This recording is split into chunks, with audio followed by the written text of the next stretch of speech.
I had worked at Romano Construction for 4 years, starting as an assistant project coordinator and working my way up to senior project manager.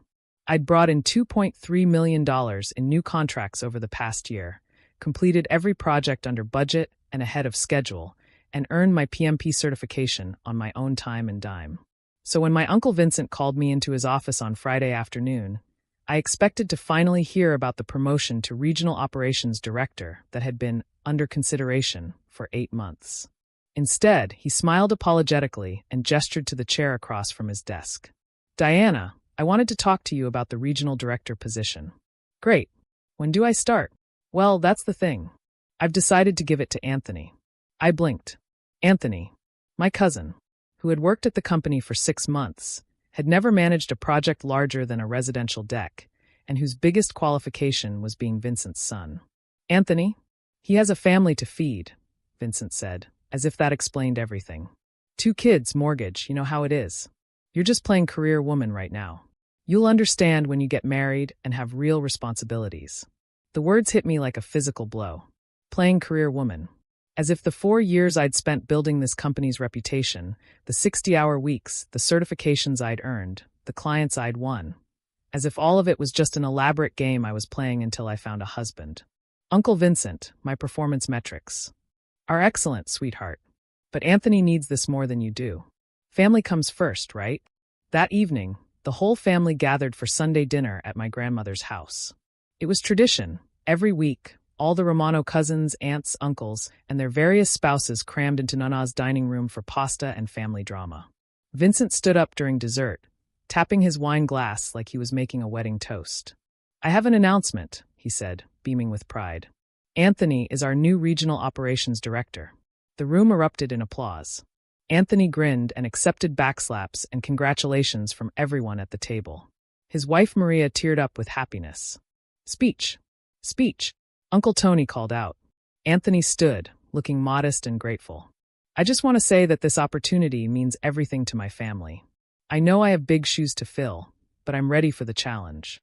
More applause. More cheering. "Diana," Aunt Rosa called out, "isn't this wonderful? Now Anthony can finally give Maria the life she deserves." I smiled and raised my wine glass. "Congratulations, Anthony. I'm so happy for you." And I meant it. I was happy for him. Happy that he'd have the chance to learn what I'd been doing for 4 years. Happy that he'd discover how challenging it would be to manage 12 project managers, coordinate with municipal planning offices, and maintain relationships with contractors who'd been working longer than he'd been alive. "Diana's been such a team player about this," Vincent announced. "She understands that family comes first." Everyone nodded approvingly. My cousin Sophia leaned over and patted my hand. "You're being so gracious about this, Diana. When you find the right man and settle down, you'll understand why Anthony needed this more." I kept smiling. "I'm sure I will." What they didn't know was that I'd already made 3 phone calls that week. The first was to Marcus Sullivan, the CEO of Sullivan & Associates, the biggest construction management firm in the tri-state area. We'd worked together on 2 major projects, and he'd mentioned more than once that he'd love to poach me from Romano Construction. The second call was to my mentor, Patricia Chun, who ran the Regional Project Management Institute chapter. She'd been encouraging me to consider starting my own consulting firm for years.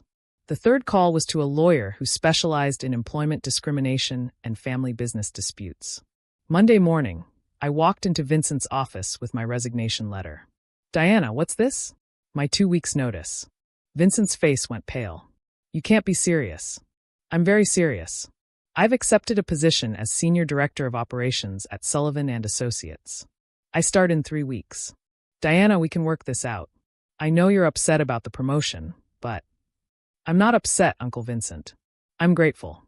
You helped me realize that my talents aren't valued here, so I found somewhere they are. How much are they offering you?" "I'll match it." I almost laughed. "It's not about money. It's about respect. And I won't be working for people who think my career is just a hobby I'm playing until I get married. You can't leave. You know all our systems, our clients. I'll spend the next 2 weeks training Anthony.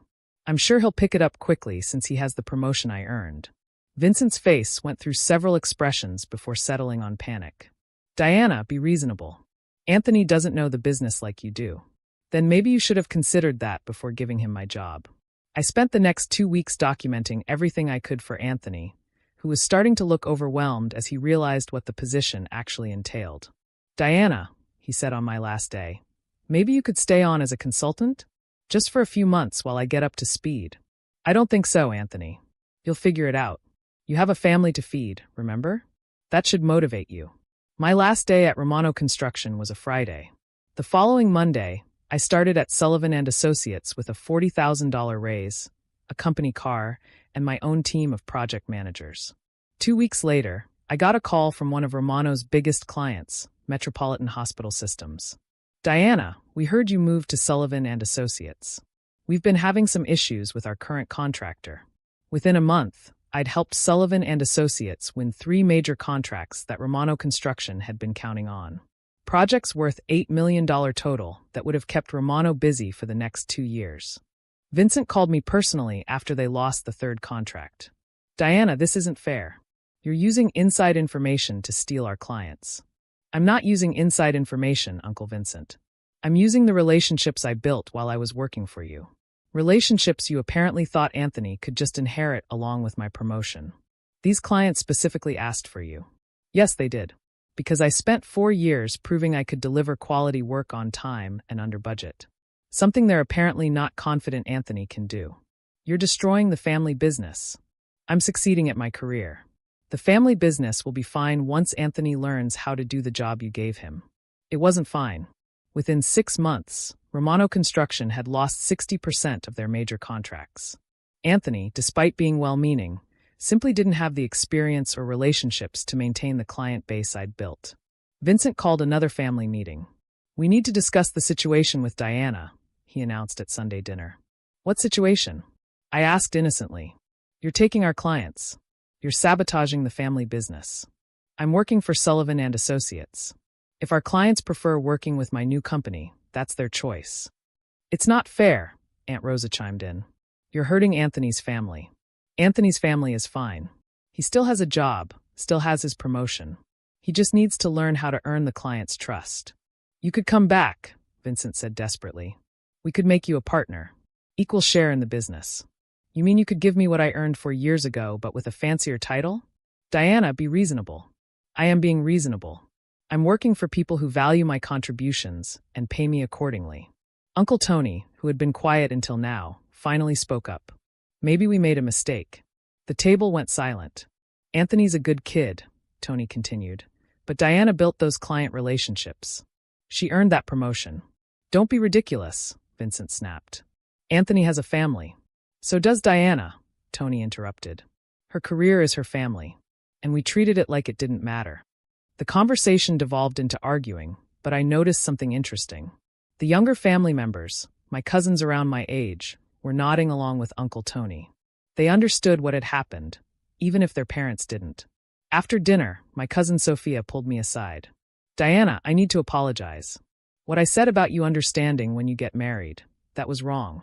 Thank you for saying that. I've been thinking about it since you left Romano. If someone took my promotion and gave it to my brother just because he's a man, I'd be furious. It wasn't about taking my promotion, Sophia. It was about the assumption that my work didn't matter as much as Anthony's need for money. I get that now. And I want you to know that not everyone in the family thinks what Vincent did was right." One by one, over the following months, family members approached me with similar apologies. They'd watched Anthony struggle with the position and realized that experience and qualifications actually mattered more than gender and family obligations. A year later, Romano Construction was facing bankruptcy. Vincent finally swallowed his pride and called me. "Diana, I need your help." "What kind of help?" "The business is failing. Anthony is. He's trying, but he doesn't have your expertise. We're losing clients faster than we can replace them. That's unfortunate. Could you consider coming back? I'll give you Anthony's position, make you a full partner, whatever you want." "Vincent, I appreciate the offer, but I'm happy where I am. We'll pay you twice what Sullivan is paying you." "It's not about money." "Then what is it about?" "It's about working for people who never questioned whether I deserved opportunities one earned. It's about being valued for my skills rather than tolerated despite my gender." Vincent was quiet for a long moment. "Diana, I was wrong.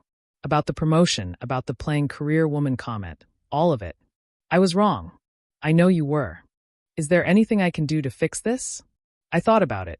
You could start by apologizing to Anthony. To Anthony? You set him up to fail, Vincent. You gave him a position he wasn't ready for and expected him to succeed based on gender alone. That wasn't fair to him either. Vincent did apologize to Anthony, who eventually moved to a position that better matched his experience level.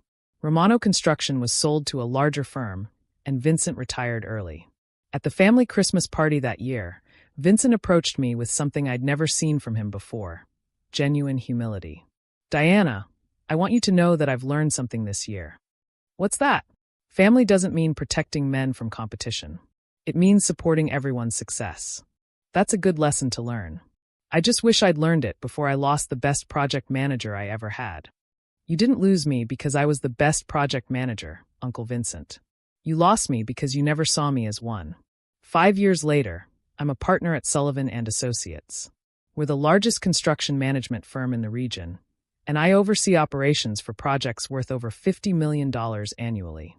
Anthony and I have rebuilt our relationship. He's successful in his new role and recently thanked me for not making the family situation worse than it had to be. You could have destroyed me professionally, he told me at a family wedding. Instead, you just let me learn the hard way that promotions should be earned, not inherited. I never wanted to destroy you, Anthony. I wanted to succeed on my own merit. Well, you definitely did that. At that same wedding, Vincent's grandson, Sophia's son, asked me about my career. He's studying engineering and wants to work in construction management. Aunt Diana, do you think I have a chance in the family business? There is no family business anymore, Marco. But you have a chance in the construction industry if you work hard, get the right education, and prove yourself capable. What about being a Romano? Does that help? I looked across the room at Vincent, now retired and looking every one of his 70 years. Being a Romano means you come from a family that eventually learned to value merit over tradition. That's not a bad legacy to have. Marco smiled. So work hard and earn what I get. Work hard and earn what you get, I confirmed. And never let anyone tell you that your gender, your family name, or your personal life determines what you deserve professionally. What about family coming first? Family does come first. But that means building a family that supports everyone's dreams, not just the dreams of the people who fit traditional expectations. Last month, I got a letter from a young woman named Isabella Romano, Vincent's great-niece, who had just graduated with a degree in civil engineering. Dear Diana, it began, I heard the story about your promotion and how you left to start your own career. I wanted you to know that your example inspired me to pursue engineering, even when people said it wasn't a field for women. I'm applying for entry-level positions at construction firms, and I was wondering if you had any advice. I wrote back immediately, offering her an internship at Sullivan & Associates. Because the best revenge isn't proving your family wrong. It's building a legacy that makes it impossible for the next generation to make the same mistakes.